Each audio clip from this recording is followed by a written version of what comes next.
நம்ம வாழ்க்கையில எதிரிகளே இல்லாதவங்கன்னு யாராவது இருக்க முடியுமா? நிச்சயம் இருக்க முடியாது.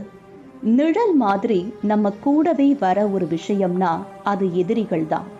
ஆனா அந்த எதிரி யாரு, எங்க இருந்து வருவாங்க, எப்ப வருவாங்க, இதுதான் நமக்கு முன்னாடி இருக்கிற மிகப்பெரிய கேள்வி. பக்கத்துல சிரிச்சு பேசிக்கிட்டு இருக்கிற நண்பரா, இல்ல கூடவே வேலை பார்க்குற நபரா, இல்ல நம்ம தொழில் போட்டியாளரா, யார் அந்த எதிரின்னு நமக்கு தெரியாது.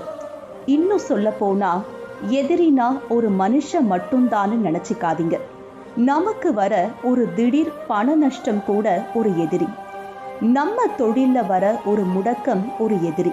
நம்ம ஆரோக்கியத்துல வர ஒரு குறைபாடு ஒரு எதிரி. ஏன், நம்ம மனசுக்குள்ள வர தேவையற்ற குழப்பம் கூட ஒரு எதிரி தான். இந்த எதிரிகள் எப்ப எந்த ரூபத்துல